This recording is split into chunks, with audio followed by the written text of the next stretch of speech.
sous la forme d'un humble jardinier que je vais essayer de dérouler le message contenu dans les jardins japonais si cela était réellement possible. Alors effectivement, donc, tiens, bon, bien sûr ça ne marche pas. Voilà, c'est bien. Alors effectivement, comme l'a dit Ambre, je suis photographe amateur et les photos que vous allez voir sont pour la plupart des photographies que mon épouse Elisabeth, qui a participé à la réalisation de cet exposé, et moi-même avons faites. Certaines photos ont été faites par d'autres photographes, c'est la raison pour laquelle on aura mentionné un copyright. Alors, le jardin japonais, donc une tentative de lecture, tout ceci pour vous avouer d'emblée que les jardins japonais ne livrent pas facilement leurs secrets. Alors, il nous paraît nécessaire de balayer rapidement un peu d'histoire, d'exposer l'évolution des jardins au fil de l'histoire, de décrire succinctement les éléments du jardin et de voir ce qu'il en est advenu au XXe et au XXIe siècle. Alors, bien sûr, il y a des chevauchements entre ces différents chapitres, puisque tout ceci se passe dans une continuité relative avec des additions successives. Je ne résiste pas au plaisir, et j'espère que vous la voyez bien, de vous montrer cette photographie du jardin de l'Incintini à Versailles, prise par Jean-Baptiste Leroux, qui est un spécialiste de photographie monumentale et architecturale, et qui a fait d'ailleurs un très beau reportage sur la Villa Katsura. Alors, il faut bien sûr dire un mot du jardin, car il y a des bibliothèques entières consacrées au jardin, et on peut considérer qu'au début, pour tous les peuples, la terre-mère était commune, et que secondairement seulement s'est développée l'idée du paradis, le paradisa venant du persan, comme vous le savez. Et c'est un endroit où il y a une osmose avec le divin sans contrainte. Alors évidemment, la conception du monde est différente en fonction des régions du globe où nous nous trouvons. En Occident, l'homme est plutôt au centre du monde, alors qu'en Orient et à l'Extrême-Orient, l'homme fait partie des éléments, d'un ensemble des éléments. Alors, ça veut dire aussi, et la neuroimagerie nous l'a bien montré, que la façon de décrypter une image est très différente en fonction de votre éducation, de la civilisation dont vous dépendez et d'où vous venez, car effectivement, on peut lire les images de dehors en dedans ou de dedans en dehors en commençant par le centre, et tout ceci est bien montré. Et puis, il y a aussi également la notion de perspective qui est apparue assez tardivement dans certains endroits, ayant été précédée par la vision plutôt latérale, c'est-à-dire à vue d'oiseau.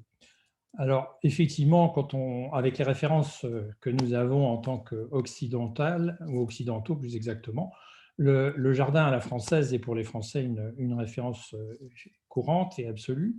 Et lorsque nous nous trouvons, comme en bas dans cette diapositive ici, devant un jardin chinois ici au prieuré Shilin à Hong Kong, on change totalement de monde et de dimension et ça devient complètement hermétique. Alors, comme vous le savez, le Japon est une île. Elle a bénéficié d'un riche voisinage dans un périmètre relativement restreint, parce qu'il n'y a pas une grande distance entre la Chine et la Corée et le Japon, même si les mers ne sont pas toujours faciles à franchir. Donc, le Japon a subi, vécu et profité au fil du temps d'un certain nombre d'influences que l'on retrouvera évidemment dans les jardins. Alors, très rapidement, je vais essayer d'associer les périodes, le développement de la société et l'état des jardins, puisque à l'époque préhistorique, il y avait bien sûr des chasseurs-cueilleurs. Ce qui a marqué le développement du Japon, c'est le développement de la riziculture. À l'époque Jomon et Aoi, les gens étaient regroupés en clans avec des tertres, et c'est à cette époque et à la période Kofun que ce sont... pardon, je vais changer cette chose-là d'endroit parce qu'elle me gêne. Excusez-moi. Voilà.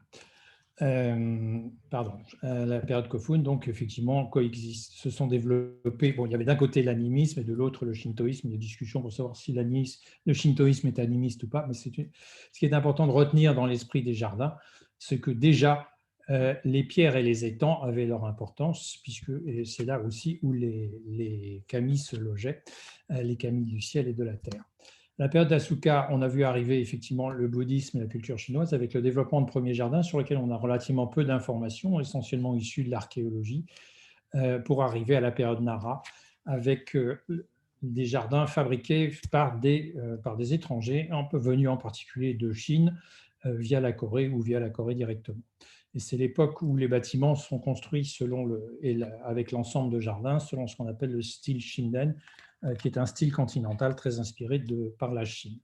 Un peu plus tardivement, à l'époque Heian, les choses changent assez considérablement avec le transfert de la capitale de Nara à Kyoto, la construction de Kyoto, et puis l'intérêt que développent les aristocrates, aidés par les moines et notamment ceux de l'école Shingon, pour les jardins. Il n'y a pas encore à l'époque de véritables jardiniers professionnels et on voit se développer des jardins étangs. On tient compte bien sûr de la géomancie, des images poétiques et des images du paradis. Un peu plus tardivement se développe, alors j'ai oublié une étape très importante, c'est bien sûr le dit du Genji dont vous avez tous entendu parler, et également le livre de la création des jardins sur lequel je reviendrai.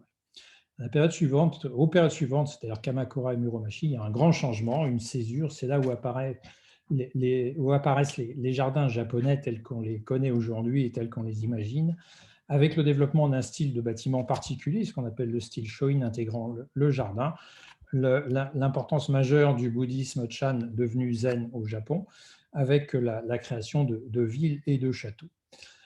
C'est l'époque où les jardins sont construits, développés par les moines zen, aidés par une population particulière qu'on appelle les habitants des berges et des rivières, qui sont en fait des gens chargés des basses besognes, qui sont des équarrisseurs, des bourreaux, des thanatopracteurs, des bûcherons, des gens qui ont l'habitude donc de manipuler toutes sortes d'éléments, et y compris bien sûr de la terre et des pierres.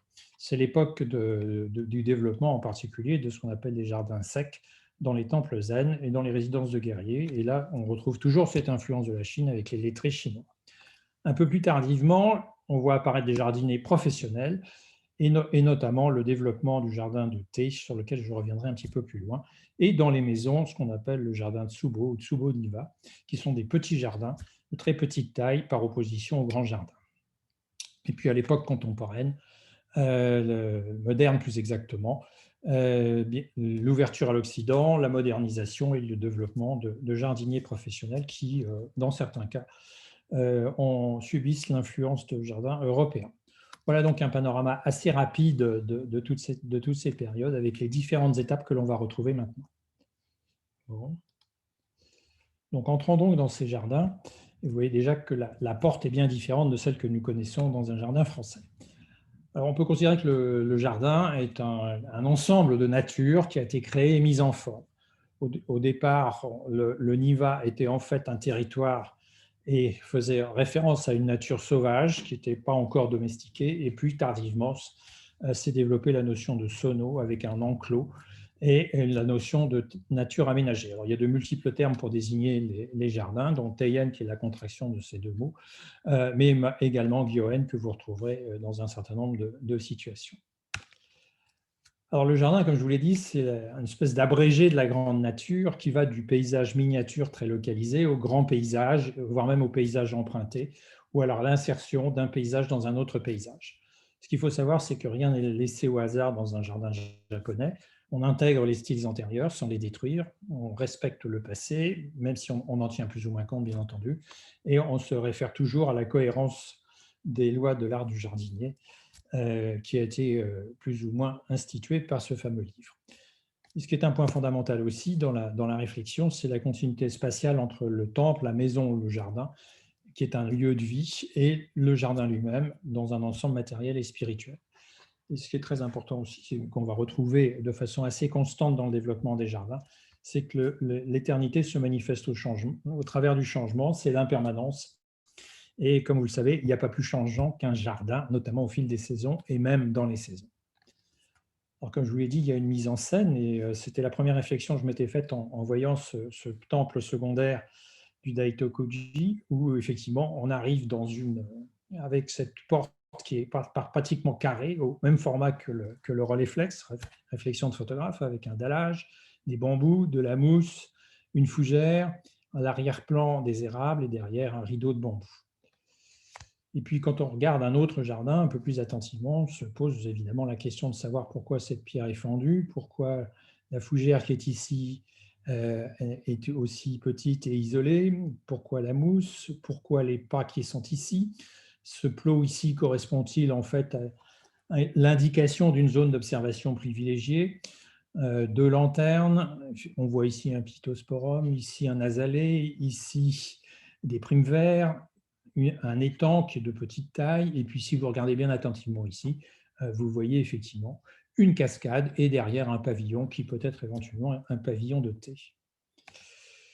Alors les premiers jardins, on n'en sait pas grand-chose puisque c'est l'époque où effectivement on attachait une grande importance aux éléments telluriques et c'est une constante qu'on retrouvera avec les pierres, le siège rocher, les étangs et comme vous savez, l'eau, qu'elle soit stagnante ou courante, c'est la vie et c'est la demeure des esprits comme je vous l'ai dit. Un peu plus tardivement, l'influence chinoise se fait sentir avec l'arrivée bien sûr du taoïsme, du bouddhisme, transmis notamment par Michiko Takumi qui apporte la science du jardin qui transforme l'austère Niva en microcosme bouddhique dominé par la figuration du mont Sumeru. Et on voit déjà apparaître bien sûr les îles et les ponts avec une fusion des éléments locaux et continentaux et la naissance d'un style japonais. J'ai toujours été frappé par cette Aniva qui figure au musée Guimet et cette photo de Hirohito en tenue shintoïste. Et vous voyez qu'il y a une certaine continuité entre les deux. Et Dieu sait si la période a été longue entre les deux. Donc les pierres, je vous en ai parlé, qui sont parfois ceinturées de ces cordelettes qu'on appelle des shimenava et que l'on retrouve dans de nombreux temples, qu'ils soient shintoïstes ou pas, bien sûr dans les temples shintoïstes en particulier, mais pas uniquement. Et là, vous voyez effectivement cette fameuse shimenava qui enserre un camphrier. Et il y a différentes tailles de shimenava et elles peuvent être parfaitement énormes, comme dans certains temples shintoïstes par exemple. La notion de purification est très importante. C'est la raison pour laquelle on présente des nécessaires pour l'ablution, avec ici quelque chose d'extrêmement simple, puisque c'est une pierre partiellement creusée, avec une louche, et on procède à un rituel de purification, commençant avec la main gauche, puis la main droite, et ensuite la bouche. Également hérité de la tradition, la loterie divinatoire, avec ces petits bouts de papier que vous pouvez, lorsque la loterie ne vous convient pas, mettre autour d'un arbre en espérant que les kami qui siègent dans les arbres pourront changer le résultat de cette loterie. Alors, les bassins sont multiples et variés. Comme vous le voyez, ils sont parfois alimentés par un simple bambou, mais ils peuvent être alimentés par quelque chose de beaucoup plus sophistiqué.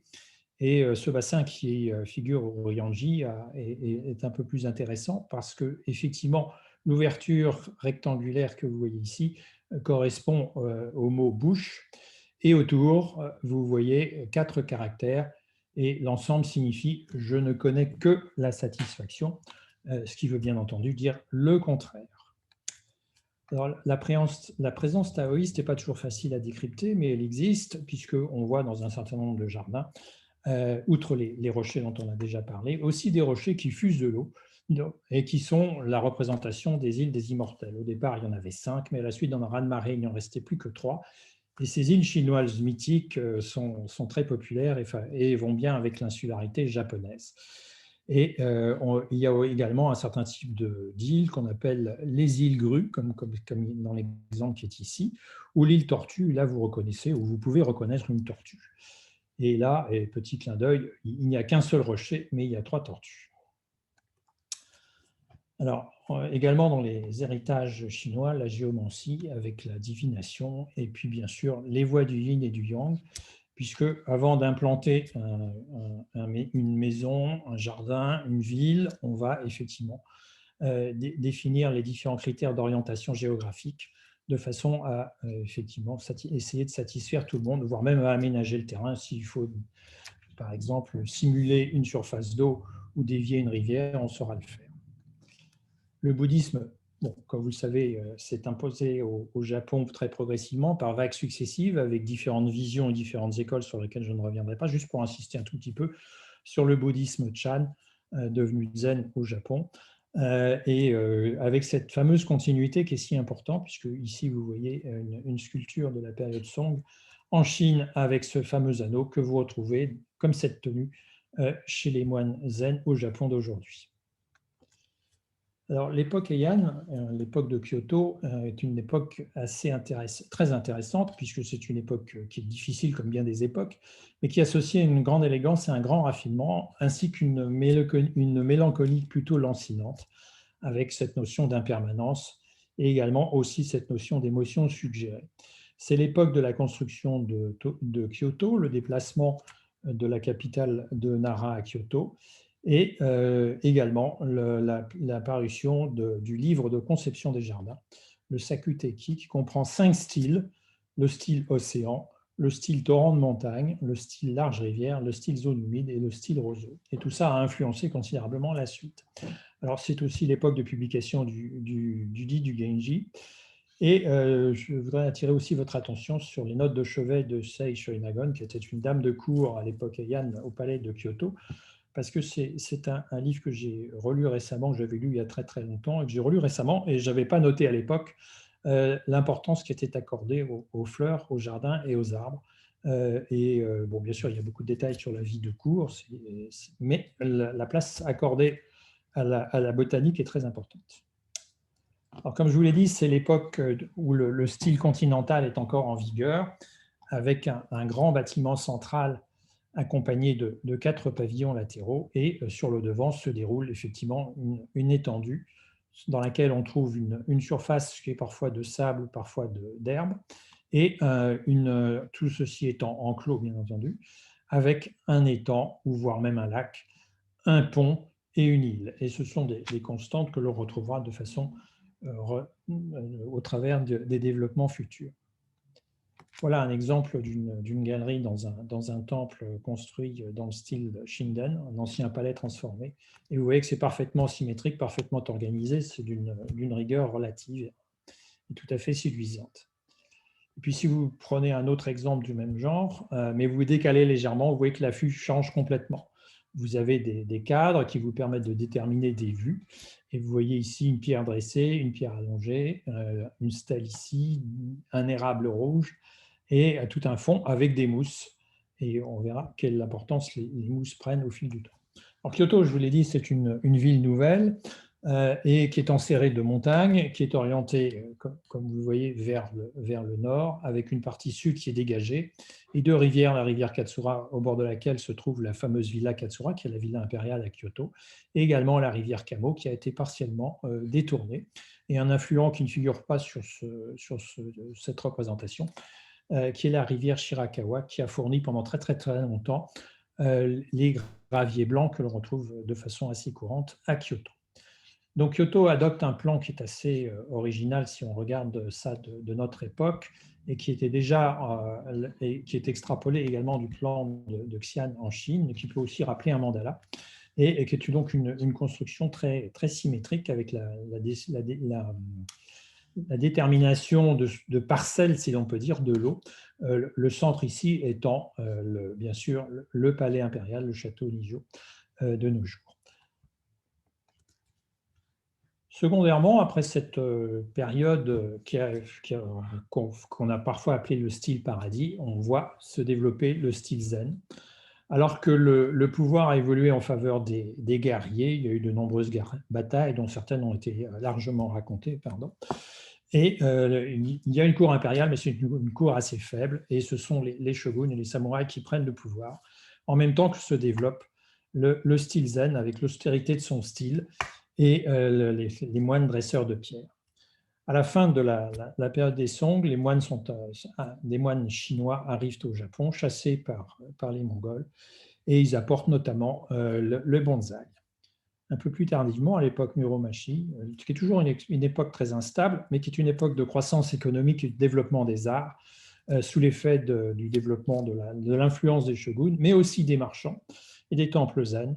On voit arriver donc de nouveaux temples. Et les temples que nous pouvons voir aujourd'hui sont quand même très largement inspirés de ces périodes-là. Et il y a eu un point très important aussi dans la réflexion sur les temples, ce sont les guerres et les destructions, en sachant que les temples étaient aussi construits, et les palais étaient construits en bois, et donc susceptibles d'être incendiés ou de prendre feu dans différentes circonstances. Et qu'il y a donc des couches successives, des reconstructions et des apports multiples. Et cette période est aussi caractérisée par l'aménagement de l'espace. On note également l'influence de la peinture, Song et des paysages d'emprunt. Donc, c'est le fameux style Shōin qui correspond donc à un style très japonais. Et comme vous voyez, ça devient très asymétrique. La demeure principale est ici. Ici, vous avez un pavillon équipé de tatami. L'entrée, il y a plusieurs entrées et elles sont asymétriques. Et vous voyez que l'espace dévolu au jardin est complètement différemment organisé, en sachant qu'il y a ici un espace de contemplation, sinon de méditation. Donc le shōin, ça veut dire que c'est l'endroit où l'on peut lire à la lumière du jour et on peut aussi également recevoir. Les tatamis et les portes coulissantes permettent de conditionner l'espace et il y a donc un espèce, ce qu'on aurait appelé à l'ère moderne et à l'ère de Le Corbusier notamment, un style traversant. Le jardin est donc plus modeste et c'est l'époque aussi des jardins secs, des jardins zen, ce qu'on appelle les carrés sans suie, où l'eau est souvent sèche. Alors il faut bien sûr il y a un point qui revient également de façon très importante dans les jardins japonais, c'est l'attention portée à la propreté et la maîtrise des différents éléments du jardin, ce qui fait partie de la philosophie du jardin, bien entendu. Voilà un exemple de jardin vu dans une maison de style Shōin, donc c'est la maison Nomura à Kanazawa, et vous voyez donc un jardin qui est plutôt petit, qui est fermé, dans lesquels vous voyez différentes essences réparties et des lanternes. Et on a l'impression qu'on ne peut pas y pénétrer, mais vous remarquez bien sûr qu'il y a un petit pont ici. Et si vous penchez un petit peu, vous voyez qu'il y a aussi des pas qui vous permettent malgré tout d'entrer dans le jardin que vous êtes censé contempler. Et vous remarquez aussi que ces pierres sont très soigneusement choisies pour leur forme, leur taille et leur couleur. Alors, quand on parle de temple, il faut avoir à l'esprit, j'aime beaucoup cette photo de Werner Bischoff sous la neige, c'est la raison pour laquelle je l'ai introduite ici. Lorsqu'on pense temple, il faut se dire que bien sûr il y a un temple principal qui est le temple primaire, mais que tout autour, comme ici au Nanzenji, il y a de multiples petits temples secondaires qui sont parfois relativement autonomes. Et ces temples ont aussi des jardins qui leur sont annexés, qui sont souvent petits et qui sont souvent particulièrement intéressants. Alors, la question est souvent posée, je n'ai pas trouvé de réponse formelle là-dessus, mais je sais que Christine Shimizu nous écoute et peut-être pourra-t-elle nous dire ce qu'elle en pense. C'est de savoir si ces jardins sont réellement des lieux de méditation, puisque comme vous le savez, le monde est contenu dans un grain de sable et que le monticule d'une fourmilière se dresse aussi haut que les 5 monts sacrés et que le trou où se terre la grenouille à la profondeur des mondes infernaux. Donc, ces photos sont d'un grand photographe français un peu oublié de nos jours, mais qui a fait beaucoup de photos magnifiques, et notamment au Japon. Et vous voyez ici un moine, Sazeto Dezen-in, en train d'entretenir le sable avec ces petits monticules ici. Et c'est fait de façon extrêmement méticuleuse et minutieuse. Et ça fait partie du rituel nécessaire à l'entretien du jardin. Alors, effectivement, ce moine est en position assise, ce qui peut correspondre à une forme de méditation dite zazen, et celui-ci est en grande tenue dans un jardin dont vous voyez bien les différentes composantes et vous voyez déjà qu'il n'est pas si sec que cela. Alors, j'ai trouvé en butinant un petit peu ce diagramme qui représente le Dezen-in, qui est un temple secondaire du Daitokuji, et qui, je suppose que ça vient d'une revue de géo probablement. En tout cas, il est assez intéressant pour notre propos, puisque vous voyez au milieu le hojo avec les tatamis, tout autour une région, une espèce de banquette sur laquelle on peut s'asseoir, en bois bien entendu, et puis 4 éléments. Ici, ça représente la grande mer avec les 2 monticules que vous voyez ici. Ici, c'est censé être l'arbre sous lequel Bouddha atteint l'illumination. Ça n'est pas un Ficus religiosa, c'est un camélia, mais peu importe. Ici, vous avez la mer intérieure, donc limitée par Shikoku et la grande île par ailleurs. Et ici, donc une représentation d'une chute, d'une cascade, pardon, avec les différents monts. Et ici, enfin, la rivière de la vie avec une tortue symbolisée ici qui essaye de remonter le flux. Et voilà donc ce tout petit jardin qui concentre en quelques éléments toutes les notions du jardin zen. Alors ici, c'est bien un camélia. Et vous voyez ces pierres, en l'occurrence, il y en a 5 dans le champ de vision. Et vous verrez que les pierres sont souvent placées en nombre impair. Ici, vous voyez effectivement la cascade avec les différentes pierres. Ici, la tortue qui essaye de remonter le flux avec des azalées, de la mousse et quelques iris. Et puis la fameuse porte du doute. Et la fenêtre est typiquement dans le style zen. Et vous pouvez faire le choix, notamment en tant que photographe, de faire la mise au point sur la bordure de la fenêtre, ou au contraire, sur le pin noir qui est derrière et les grands rochers dont le mont Oreille. De temps en temps, on a des surprises dans les jardins japonais, et ceci est un blaireau souvent associé à la fécondité, et le message dit, en gros, l'habit ne fait pas le moine. J'aime bien opposer, mais c'est un peu artificiel, le pavillon d'or et le pavillon d'argent, qui sont fort différents dans leur présentation. Bon, vous connaissez tous l'histoire.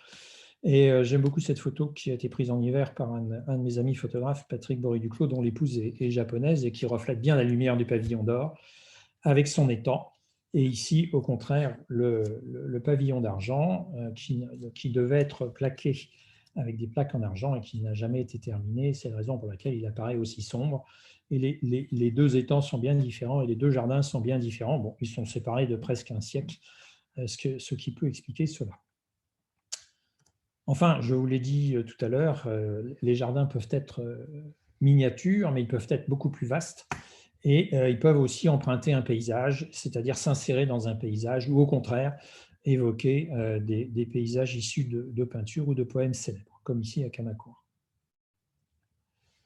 Enfin, il faut individualiser le jardin de thé, parce que son importance s'est développée progressivement, avec la cérémonie du thé, qui reflétait bien les fastes de l'époque, mais en même temps une certaine simplicité.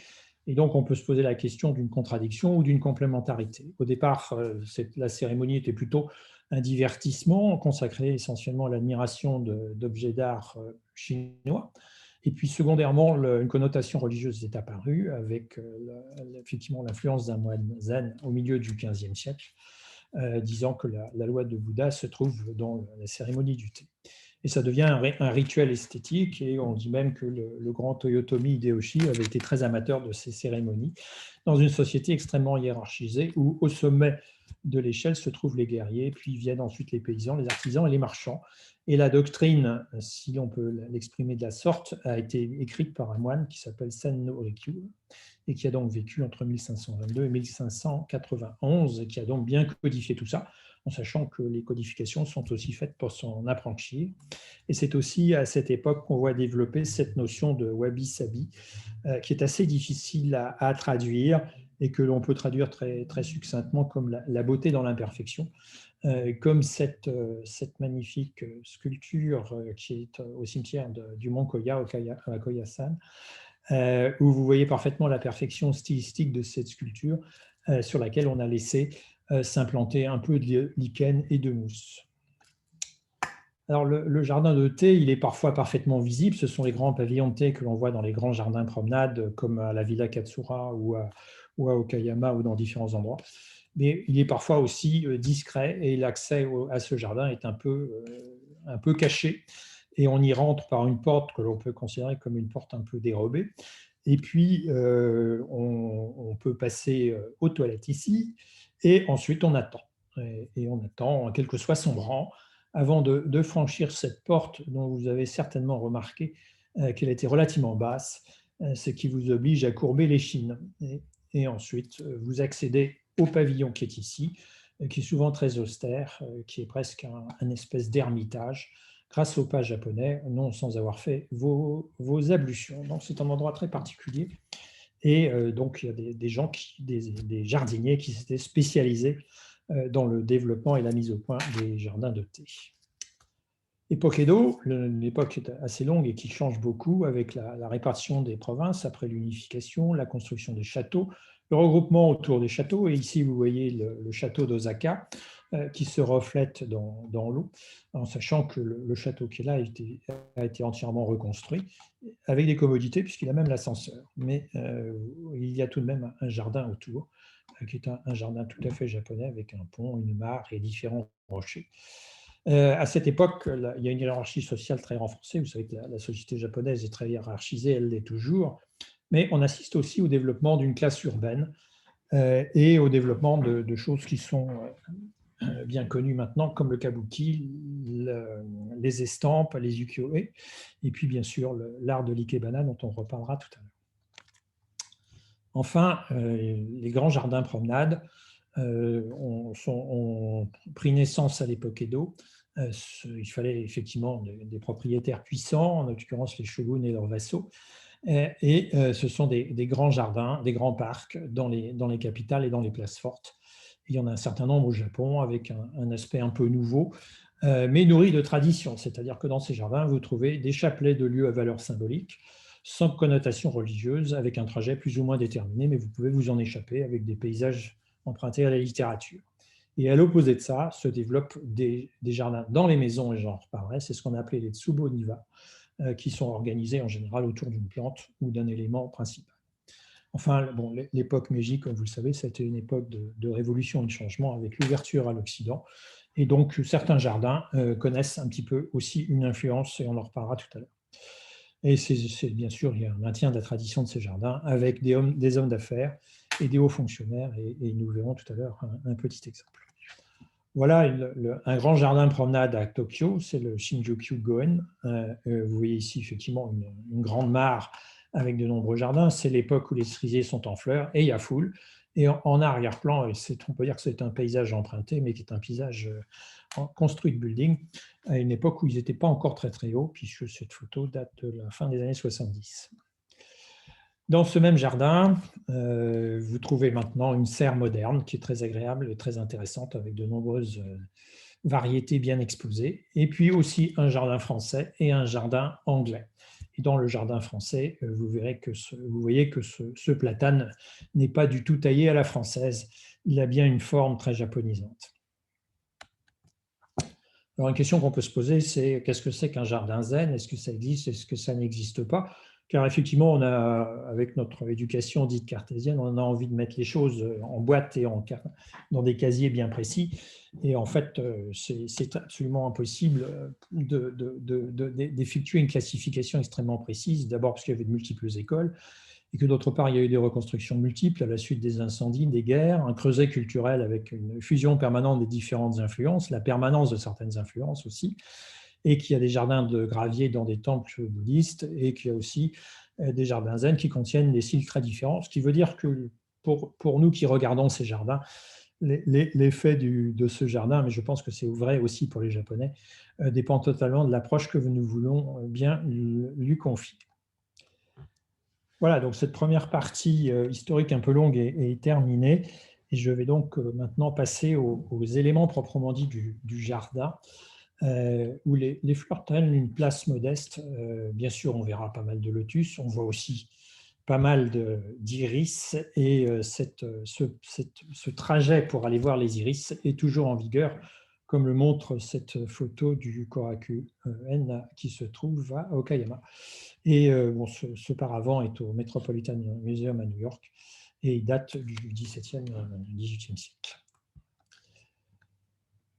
On a parlé de cette notion de continuité spatiale, et cette illustration issue du Genji dans un épisode qui correspond à la poignante désolation du petit matin. Vous voyez effectivement ces personnages un petit peu cachés, et l'autre au premier plan, en train de regarder le jardin du haut de leur poste d'observation, en sachant que les jardins sont conçus pour être vus d'une certaine hauteur, plus ou moins haut, mais en général tout de même à hauteur ce qui correspond grosso modo à une position assise.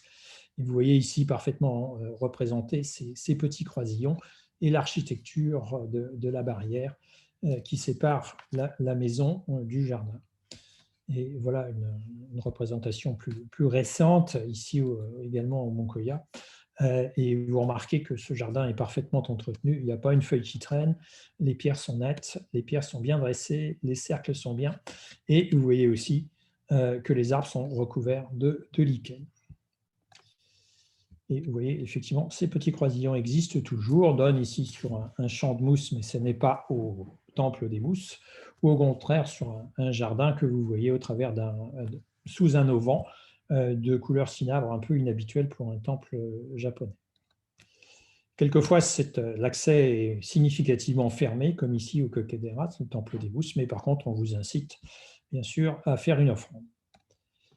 Et enfin, de l'intérieur, grâce au jeu des portes coulissantes et des tatamis, de la position et des différents points dans lesquels vous vous trouvez, vous pouvez profiter de la vue sur le jardin en vous déplaçant et selon votre inspiration. Et comme dans tout jardin japonais, on peut aussi voir sans être vu. Alors, les étangs, comme je vous l'ai dit, ils sont d'une taille très variable. Ils sont parfois très petits, symboliques. Ils sont parfois très grands. Et il y a de multiples interprétations en fonction des écoles et des influences. Et souvent, dans les jardins, les étangs portent des noms et font référence à des éléments bien précis. Ils sont aussi soumis à l'impermanence, puisque ici, c'est le même étang vu au printemps. Vous voyez qu'on voit poindre quelques nénuphars, alors que lors d'un été, les lotus sont presque totalement envahis l'étang, ainsi que les nénuphars. Là, par contre, vous êtes devant quelque chose qui est beaucoup plus sobre. Et effectivement, donc, il y a des éléments dans le ciel, mais il y a aussi des éléments dans l'eau. Vous retrouvez un pin noir ici, et puis derrière, un paysage. Et il faut imaginer ce jardin à la période Heian, par exemple, avec des barques, des dames et des messieurs en tenue, des musiciens, alors qu'ici, vous êtes devant une austérité relative et vous voyez effectivement que ce ponton n'est pas tout à fait anodin puisqu'il a une forme très particulière. Ce n'est pas un simple ponton. Donc, tout ça est parfaitement étudié, parfaitement voulu. Ici, là, c'est le grand étang qui se trouve tout en bas du parc de Ueno. Ici, en été, avec ces multiples lotus. Et ici, en hiver, vous voyez qu'on a laissé les squelettes de lotus, ce qui donne un aspect complètement différent à cet étang dont la valeur symbolique est très forte. Alors, évidemment, pour un esprit occidental, il est difficile d'admettre que ça, c'est la même représentation que ça, c'est-à-dire que ceci est en fait un étang sec, et ceci est un étang tout à fait classique, qui donc apprécie, symbolise le paradis de Bouddha du futur, le Bouddha Amida.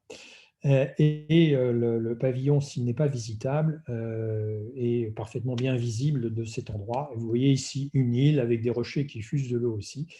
Et on dit que le jardin et l'île étaient prévus pour être vus du premier étage de ce pavillon d'or. Et le sentier suit le lac et monte ensuite, fait ensuite un trajet dans la montagne qui permet d'apercevoir différents éléments. Alors, les cascades, elles sont sèches ou actives. Elles sont très souvent sèches, mais elles sont très souvent actives aussi. Et elles font parfois référence à la légende chinoise de la porte du dragon, où une carpe essaye de remonter l'eau, et c'est le symbole de la ténacité dans la nécessité de s'élever dans la société. Alors, ces cascades sont installées de différentes façons, mais très souvent, elles ont un côté à l'ombre et un côté au soleil, ce qui correspond évidemment au yin et au yang. Pardon, j'ai oublié de vous dire que cette superbe estampe est de Hokusai. Et vous voyez donc les gens qui sont venus l'admirer en tant que tel. Et la contemplation de la nature fait évidemment partie de l'exercice. Alors, le pont symbolise évidemment un passage, et comme vous voyez, il y a différents ponts. Un pont tout simple, comme nous en avons déjà vu, un petit pont à la chinoise, avec ici, de nouveau, des lotus et des nénuphars, ou ici un pont très sophistiqué. Et là, un autre pont qui amène à la porte principale du temple, avec les 3 portes qui symbolisent le désir, j'ai un trou de mémoire, la colère et je ne sais plus quel est le 3e élément, c'est pas grave. Et une fois que vous avez franchi cette porte, vous changez d'attitude et de tini. Voilà un autre petit pont. Donc là, il s'agit de l'étang du dragon endormi dans un temple zen qui s'appelle le Eoji. Et le pont permet de rejoindre, après une station sous ce pavillon, un pavillon dédié à la déesse Kannon, Guanyin en Chine. Et là, encore un autre jardin promenade, le Ritsukoen à Takamatsu, qui est probablement le jardin promenade que je préfère, qui est adossé en partie à la montagne, avec un étang tout à fait classique, différentes arbres, des rochers, et puis ce pont. Et quand vous contemplez l'ensemble de l'endroit où il est prévu pour être contemplé, vous avez l'impression de vous retrouver dans une véritable peinture. Bien sûr, les carpes sont là, avec leur avidité bien connue. Alors, s'il y a des bibliothèques entières sur les jardins, il y a sûrement des bibliothèques entières sur les rochers et sur les pierres. Ce sont des éléments constitutifs fondamentaux. Vous avez vu que dès l'avènement du shintoïsme, les pierres avaient leur importance. Elles sont souvent implantées en nombre impair. Et comme le disait Virgile, le nombre impair plaît à la divinité. Ce sont des pierres en général intouchées, issues du culte shintoïste, Iwakura, je vous l'ai dit, et également en rapport avec le yin et le yang, puisque le yang est impair et le yin est pair. Et le 5, bien sûr, au milieu du 9, dans une série de 9. Ça représente un certain nombre de choses et le décodage n'est pas toujours facile. Et à ma grande surprise, d'ailleurs, ce n'est pas toujours connu et clairement établi. Les monts sacrés, dont on a déjà parlé, le mont Sumeru, bien évidemment, et également la représentation de Bouddha entouré de 2 bodhisattvas, avec souvent associé à une pierre qui est une pierre d'adoration. Et puis ces pierres peuvent aussi simuler ou représenter la grue ou la tortue, qui sont des symboles de longévité, mais également la carpe et le tigre. Et dans certains cas, effectivement, il faut beaucoup d'imagination pour y voir tout cela. Alors, le jardin avec ses pierres le plus célèbre est sûrement le Ryanji, le temple du repos du dragon, qui daterait de la fin du XVe. Son histoire est pas toujours très claire. Il y a 15 pierres dans cet espace qui est grand comme grosso modo un court de tennis, avec donc 15 pierres en 5 groupes. Et ce jardin a également inspiré un compositeur qui est John Cage. Donc ça veut dire qu'il a fait couler beaucoup d'encre. Et ce cerisier pleureur est probablement le descendant d'un cerisier qui aurait été planté par Toyotomi Hideyoshi. Alors voilà une vue générale de cet endroit. Donc vous voyez ici effectivement cet endroit qui vous permet de le regarder, de méditer, et qui est une bordure qui limite l'accès. Et les différentes pierres, et comme vous le voyez, le jardin n'est pas si sec que ça, puisque pratiquement toutes les pierres sont entourées de mousse.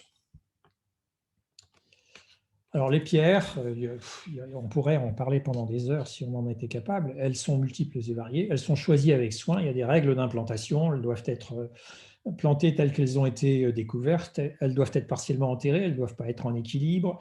Il faut mélanger les pierres dressées, horizontales ou semi-verticales. Et elles sont très différentes. Ces pierres ne viennent pas des mêmes temples. Celle-ci vient du pavillon d'argent et vous voyez qu'elle est bien différente et elle est cerclée d'une autre façon avec un dessin du sable qui est bien différent. Celle-là vient du jardin secret du palais de Séoul et vous voyez qu'elle est encore très différente aussi. Donc les critères de choix sont extrêmement variables. Alors les sables, c'est pareil, on pourrait entraîner de longs discours. Et comme je vous l'ai dit tout à l'heure, les sables de Tokyo viennent de la rivière Shirakawa et l'extraction, enfin l'utilisation de ces graviers étant interdite depuis maintenant un petit moment, au milieu du XXe siècle, si je ne me trompe. Nous voilà donc au pavillon d'argent et vous voyez que l'étang symbolique du pavillon d'argent est beaucoup plus petit que celui du pavillon d'or. Par contre, le sable y prend une grande importance. Et on va y revenir. Voilà. Et donc, cette étendue de sable qui est minutieusement entretenue avec ces différentes rainures, zones rayées et non rayées, ces petits monticules, représenterait une mer de sable argenté. Et puis, bien sûr, vous imaginez que ce tronc de cône pourrait représenter le mont Fuji. C'est le tertre face à la Lune. Et en fait, ça ne serait pas le mont Fuji. Il y a plusieurs hypothèses, mais ça n'est pas le mont Fuji a priori. Alors, comme je vous l'ai dit, ces jardins secs ne sont pas si secs que ça, puisque vous trouvez de la mousse, mais vous trouvez aussi parfois quelques fleurs. Ici, des prunes verts, ici des campanules, de la mousse et des bordures d'arbres. Et également, les pas sont séparés du sable par de la mousse. Ce qui nous amène au dallage, en sachant que ces dallages sont omniprésents et qu'on est vraiment très très loin du pas japonais que l'on pourrait vouloir nous vendre dans certaines jardineries plus ou moins spécialisées. Et comme vous le voyez, il y a une infinie variété de modèles que l'on retrouve plus ou moins ici au musée Adachi, donc pas très loin de Matsue, ou ici à Kyoto. Et je n'ai pas d'explication, mais ce jardin, ce dallage n'a pas se termine abruptement et ne va nulle part, s'il y a peut-être une signification. Et donc, on pouvait constater qu'il y a tout un art du dallage et dans certains cas, il est calculé justement pour vous obliger à faire attention à vos pas. Bon, les murs et les palissades n'ont pas de fonction particulière, sinon de cacher et bien sûr de révéler. Elles sont en dur comme ici, justement à Séoul, mais dans bien d'autres endroits, ou ici en bambou, en sachant que tout cela est extrêmement codifié. Et vous voyez qu'il y a une façon d'attacher les bambous verticaux et horizontaux de façon très particulière, ici à la Villa Katsura par exemple. Et puis, certains murs sont munis d'un fêtage qui représente une sorte d'ubac et d'adresse, c'est-à-dire un côté sombre et un côté clair. Et ici, de nouveau, ce magnifique cerisier pleureur. Et puis, de temps en temps, vous avez aussi affaire à des murs de torii, comme ici au Fushimi Inari, avec un tout petit espace qui vous permet de vous insinuer entre les deux allées de torii, où vous trouvez quelques arbres, et puis là, comme par hasard, un écolier en train de jouer avec ses copains. Les clôtures, elles servent aussi à isoler les espaces pour éviter la divagation.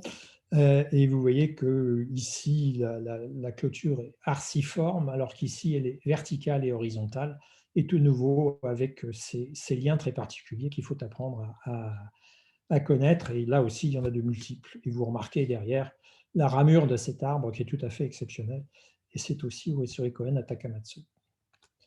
Voilà un exemple où effectivement on protège la mousse des pas au contact de la pierre. Et également, on peut protéger ce petit arbre qui s'était probablement auto-planté, ce qui nous confère une transition vers les arbres. Alors, les arbres sont pratiquement des personnes. Il y a des arbres célèbres. Ils sont bien sûr taillés de façon extrêmement précise, et je reviendrai un petit peu là-dessus. Le pin est un symbole de longévité comme la grue, et les deux sont associés ici sur ce superbe fusama, ces superbes portes coulissantes. Et vous voyez que les instruments de contention sont très étudiés, plus ou moins étudiés. Et vous verrez à quel point ça peut être sophistiqué. Alors, il y a des arbres qui sont célèbres ou des arbres qui sont sacrés. Et il y a même un conte de l'arbre creux. Et vous voyez ici ces magnifiques portes coulissantes avec ce très très vieux cerisier qui porte encore, vous pruniez peut-être, qui porte encore quelques fleurs, alors qu'il présente une architecture extrêmement tourmentée. Alors ça, c'est toujours un takamatsu. C'est un arbre célèbre, c'est un pin noir qui s'appelle le phénix noir. Et je suis un petit peu rentré dedans et j'ai utilisé un très grand angulaire pour magnifier son architecture. Et vous devinez bien sûr qu'on ne parvient pas à une telle architecture sans un certain savoir-faire. Ça, c'est un arbre qui est également assez célèbre puisqu'il se trouve au château Nijo à Kyoto et c'est un pin. Et la ramure, et c'est un arbre qui est très haut. Et vous devinez bien que sa ramure n'est pas du tout naturelle, qu'elle a été très organisée, ce que montre assez bien ce contre-jour. Alors, le pin, comme je vous l'ai dit, est symbole de longévité associé à la grue. Le bambou est symbole de souplesse. Le prunier et le cerisier sont symboles d'évanescence. Et les trois associés sont symboles de félicité.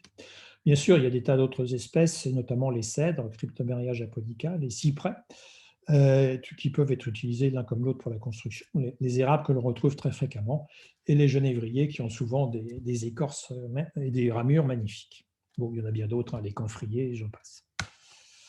Alors, les bambous sont très fréquents, mais assez curieusement, ils sont plutôt choisis comme parmi les grands bambous, les bambous phénix notamment, et ce sont des bambous verts, et on retrouve assez peu ces différentes espèces de bambous qui, je vous le rappelle, sont des graminées. Par contre, on retrouve très fréquemment ces petits bambous nains à bordure blanche, comme ici, et qui sont souvent associés à d'autres espèces et aussi à des pierres ou à des lanternes. Donc, la taille et la mise en forme, cette photo, vous voyez ici le ciseau utilisé, sont l'affaire de professionnels ou de gens très entraînés. Il y a des écoles pour ça, il y en a même une en France. Mais bon. Et vous voyez qu'ils sont perchés sur des grandes échelles et ils n'ont pas de casque d'ailleurs. Donc ils taillent minutieusement ces arbres avec cette fameuse taille en nuage tout à fait caractéristique des pins japonais et souvent représentée bien sûr sur les lacs, mais aussi dans les peintures. Alors, les instruments de contention pour obtenir des formes sont extrêmement variés. Ici, c'est relativement simple.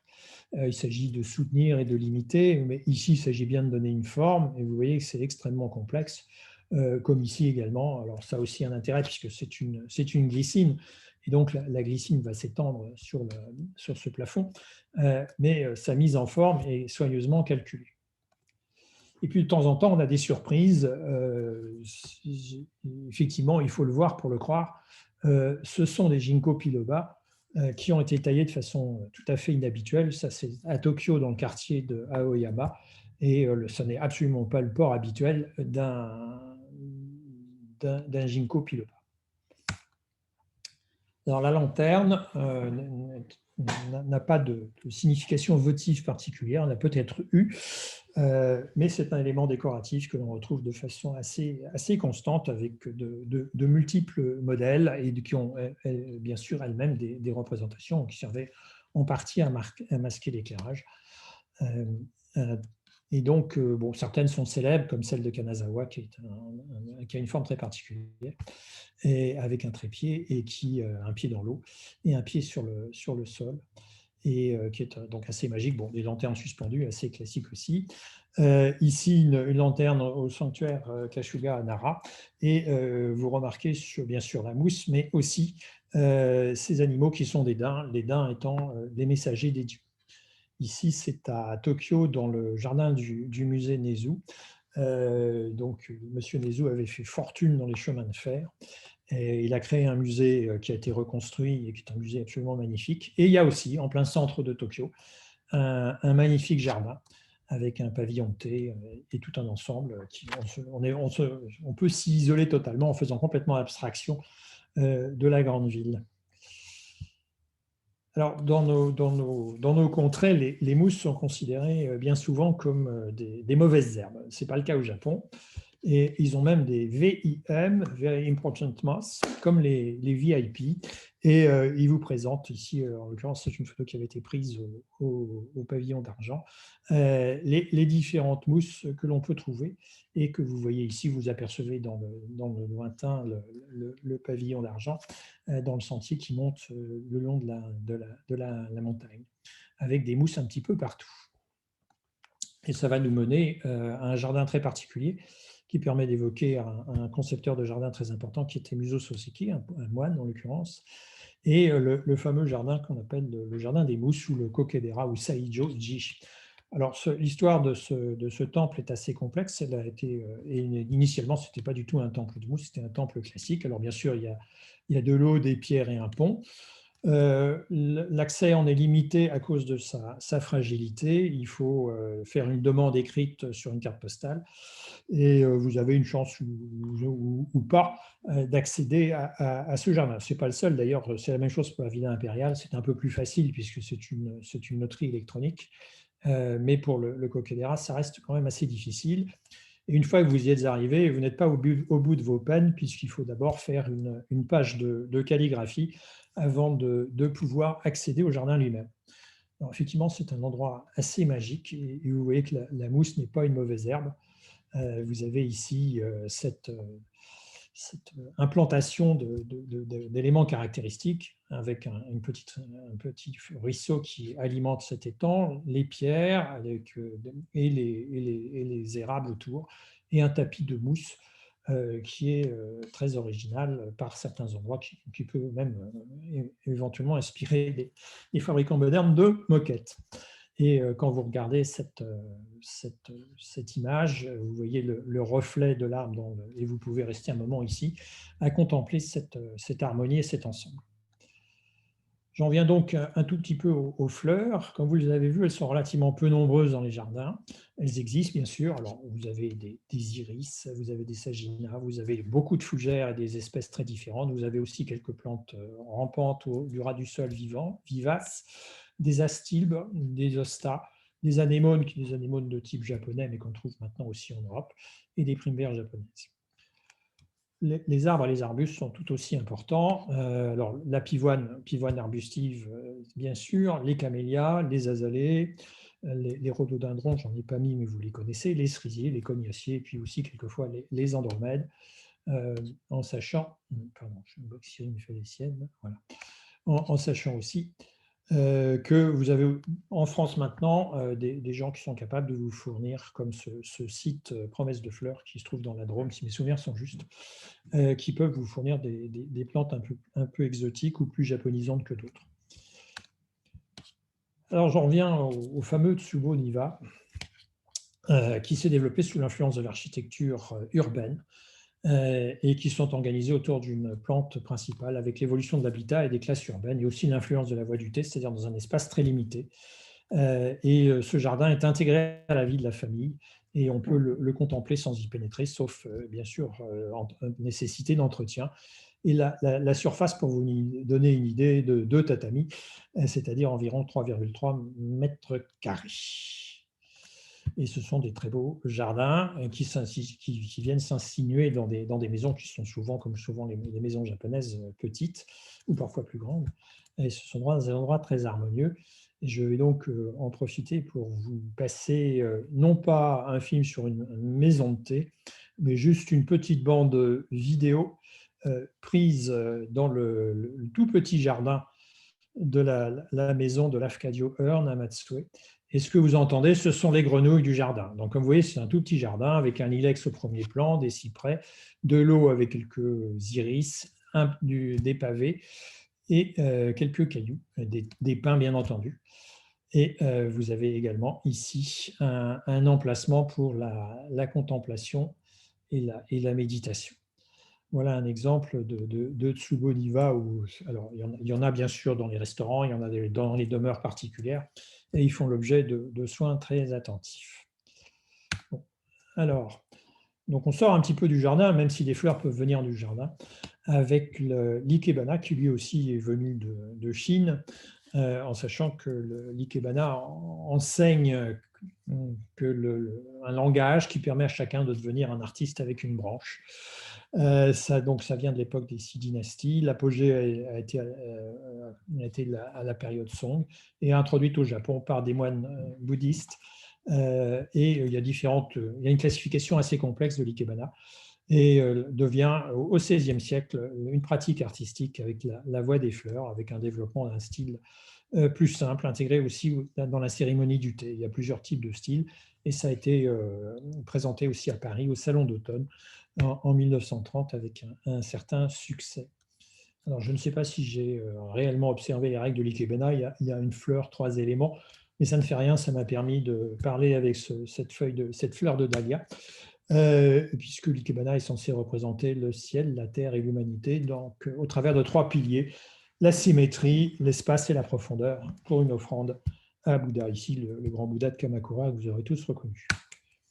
Alors, le bonsaï vient aussi de Chine, et vous voyez ces fers guerriers, un peu kitsune, ils sont très typiquement chinois. Et ce que vous voyez au premier plan, ce sont des bonsaïs, ceux-ci pris dans un jardin à Hong Kong. Donc, les bonsaïs sont très anciens, puisqu'ils remontent à l'époque des Han, avec le paysage dans une coupe, c'est ce qu'on appelle le peigning, et ensuite l'arbre unique dans une coupe.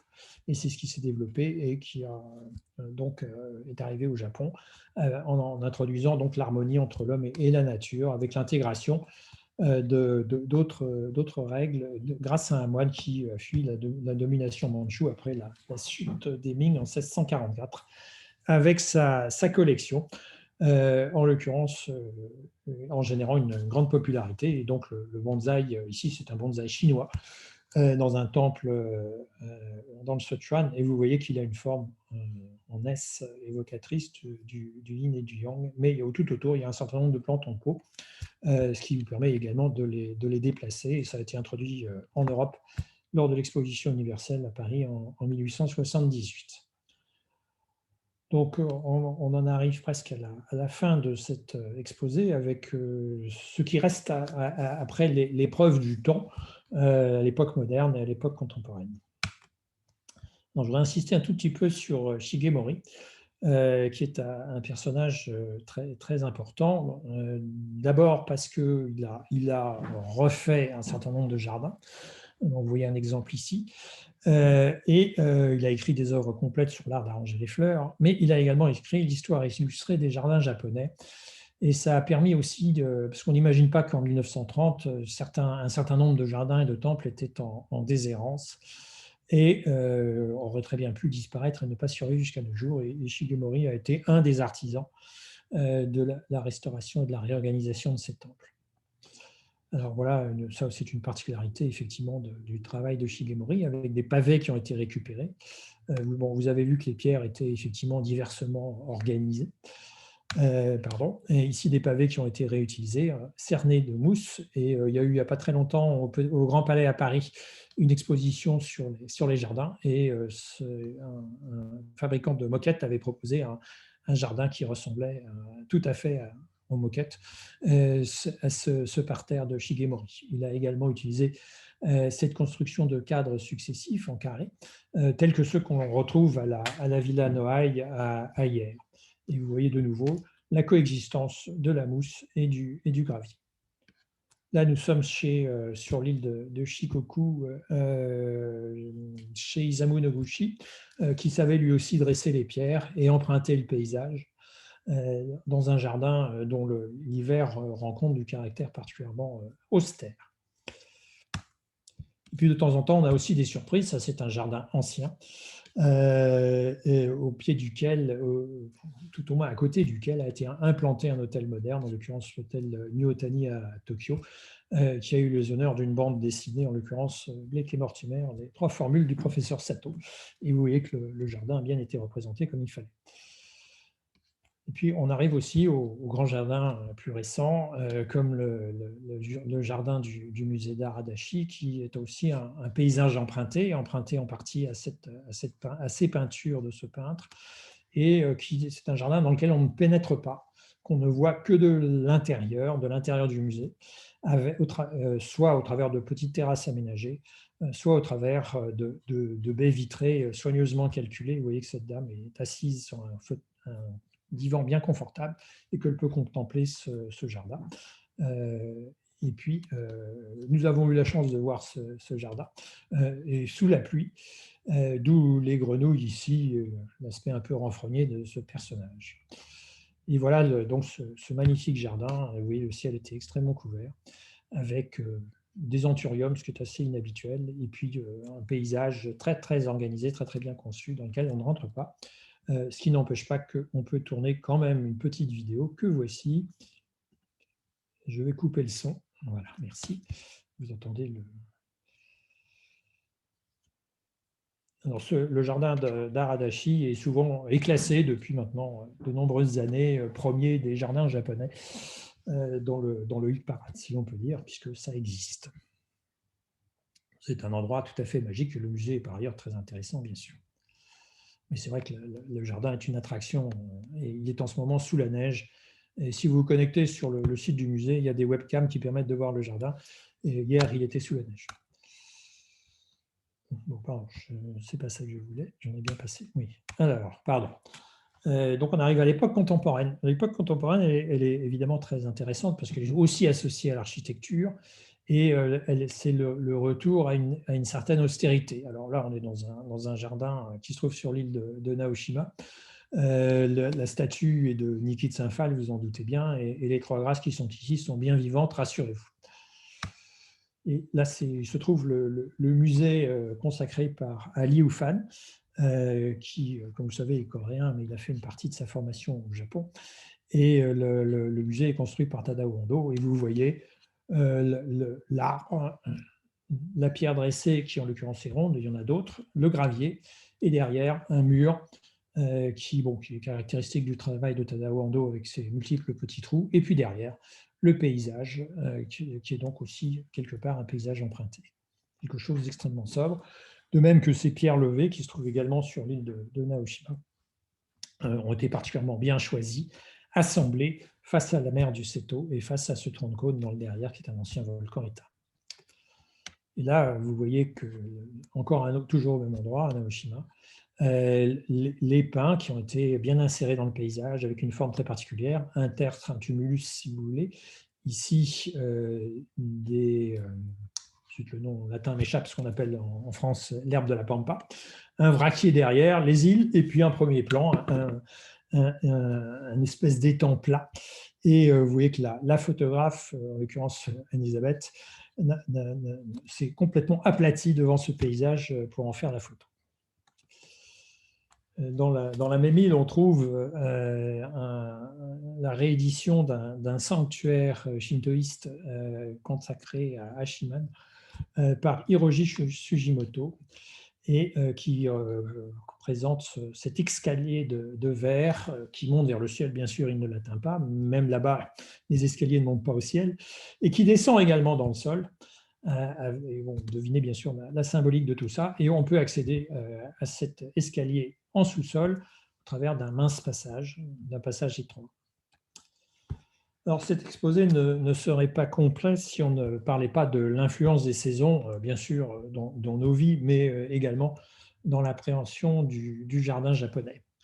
Et notamment cette période hanami qui consiste à aller voir les fleurs et qui est une représentation du caractère très impermanent de l'existence de son caractère éphémère. Ici, une photo encore de Booba, où vous voyez cet enfant qui est littéralement en train de se rouler dans les pétales. Ici, une photo qui a été prise au parc de Sceaux, où il y a un carré de cerisier, de sakura, qui est tout à fait remarquable et fréquenté par les Asiatiques de la région parisienne à la période de la floraison. C'est totalement infréquentable, et, parce qu'il y a trop de monde, tout simplement. Et ici, une représentation par Hiroshige. Vous voyez que les gens s'assemblent pour contempler les fleurs. Les pins ne sont pas loin, le pavillon non plus. Et voilà le programme pour 2021, où vous voyez l'ordre de la floraison progressive, en sachant qu'évidemment, Hokkaido étant plus au nord, la floraison sera plus tardive.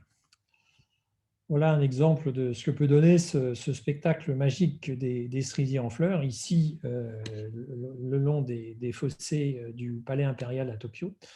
Alors, il faut bien distinguer le cerisier et le prunier, bien qu'ils appartiennent à la même famille, puisque le cerisier, le prunus cerisier japonais, bien sûr, qui ne donne pas de fruits, et le prunus cerulata, alors que le prunier lui-même est le prunus mume.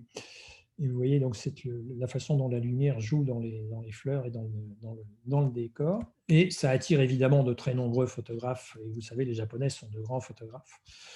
Ici, c'était à l'époque de l'argentique. D'ailleurs, les photos que je vous ai montrées sont en argentique pour beaucoup, mais aussi en numérique. Et vous voyez ces messieurs très très bien équipés en train de faire leurs photos. Mais à côté de ça, vous avez aussi les peintres amateurs qui sont là soigneusement, des aquarellistes pour la plupart, qui sont là pour contempler le paysage, et ils sont littéralement plongés dans ces cerisiers en fleurs. Et à l'époque moderne, il est toujours de tradition d'aller se réunir sous les cerisiers. Et je me suis trouvé dans un de ces groupes à chanter, je chante faux, croyez-moi, dansons sur le pont d'Avignon. Et comme vous le voyez, le programme est bien établi, Asahi est bien là. L'autre saison, c'est l'automne, avec la saison des érables rouges. Et c'est aussi un enchantement qui est bien différent. Ce sont bien sûr des périodes de haute saison, certainement plus à la saison des cerisiers, mais, puisque l'automne est un peu moins fréquenté, mais il l'est quand même tout à fait. Voilà, alors quels sont les jardins? Je vous ai parlé tout à l'heure du classement, et notamment de ce classement de Sukiya, qui est en fait une association à domination américaine. Et comme je vous l'ai dit, c'est le musée Adachi qui vient en tête, avec également la Villa Katsura et un certain nombre de jardins. Si vous pianotez, on va vous sortir évidemment le top 5 des jardins japonais, et vous retrouverez bien sûr le musée d'art Adachi, et également, surtout, les grands jardins, comme le grand jardin de Kanazawa, le jardin de Mito, le jardin de Takamatsu et le jardin de Okayama. Alors, c'est évidemment une approche possible, mais je crois que chacun a son jardin japonais préféré, qu'il soit petit ou grand. Et de toute façon, vous rencontrerez toujours quelqu'un qui aura vu un jardin que vous n'avez pas vu, car il y en a une infinie variété. Et c'est toujours une découverte extraordinaire à chaque fois. Si vous avez l'âme informatique, vous pouvez même vous livrer au jeu du dressage des pierres, avec le carré sans suit, le dressage du jardin zen, avec ce jeu qui existe toujours. Et puis, si vous voyagez, bien entendu, vous aurez sans doute la curiosité de voir les jardins japonais en dehors du Japon, comme ici à Buenos Aires. Bon, je peux vous dire que ça ressemble à un jardin japonais, mais ça en est quand même relativement loin, même s'il a été offert à la ville de Buenos Aires, par les Japonais qui présent au Japon.